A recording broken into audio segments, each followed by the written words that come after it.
근데 정세균 총리가 개각은 작게 두 차례 나눠 할 것이다. 지난 10일 날 발언 이후에 여권에서는 이제 개각 이야기가 나옵니다. 영상 보신 대로 이제 개각에 관련되는 건데 우리 김평론가의 진단부터 한번 들어볼까요?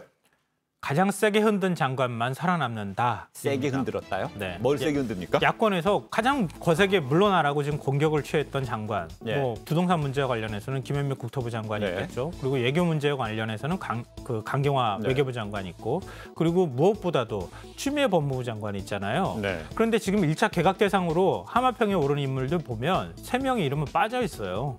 그러니까 야권에서 가장 세게 흔든 장관만 1차 개각에서는 일단 살아남을 가능성이 높다, 이런 얘기입니다.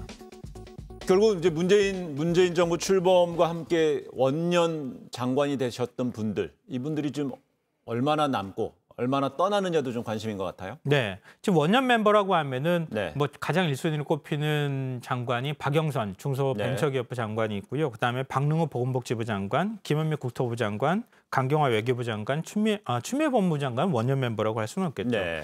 그리고 이재갑 고용노동부 장관, 그리고 성윤모 산자부 장관, 이렇게 볼 수 있는데 지금 강경화 외교부 장관은 바이든 정부가 곧 들어설 예정이잖아요. 네. 그러니까 외교 문제를 또 책임져야 되는 입장이니까 일단 1차 개각 대상에서 빠진다, 이런 얘기고요.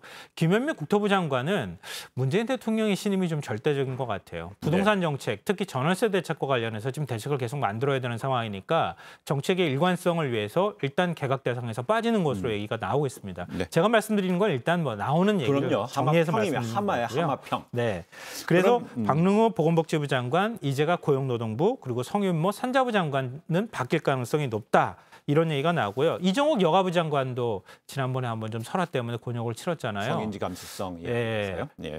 그래서 이정욱 장관도 아마 바뀔 가능성이 있다, 이런 얘기가 나옵니다. 그러면서 이제 정세균 총리의 그 교체 가능성도 언급되는데 정치권에서는 정세균 총리의 그 대권 출마 기정사실화하는 쪽이 점점 의견이 강해지는 것 같아요. 원래 대권 주자로서 거론됐던 인물이기도 하고요. 국무총리까지 지냈고 네. 또 앞서서는 국회의장까지 지낸 인물이잖아요. 이제 더 이상 갈 데가 없어요. 사실은 굳이 얘기하자면 이제 대통령 되는 꿈을 꿀 수밖에 없는 상황이 됐기 때문에 계속 국무총리 자리에 있을 것 같지는 않다, 이런 얘기가 나옵니다. 네. 그래서 내년 1월 아마 개각 때 교체가 될 것이다, 이런 얘기가 있고요.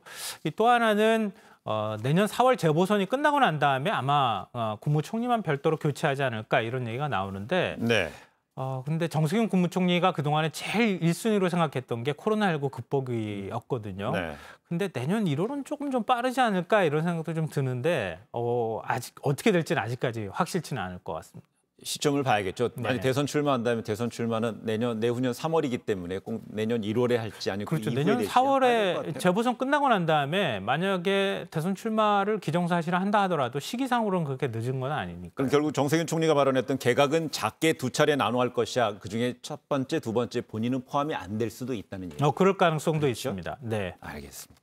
그러면 총리 원포인트 개각이 있을 수 있겠군요. 그렇죠? 왜냐하면 총리까지 바꾸게 되면은 사실 인사청문회 거치는 게 쉬운 일은 아니고 4월 재보선이 지금 재보선을 앞둔 상황이잖아요. 근데 국무총리까지 바꿔서 인사청문회까지 거치기에는 너무 많은 인원을 바꿔야 되거든요. 네. 그런 정치적 부담감이 좀 있을 겁니다. 그렇습니다.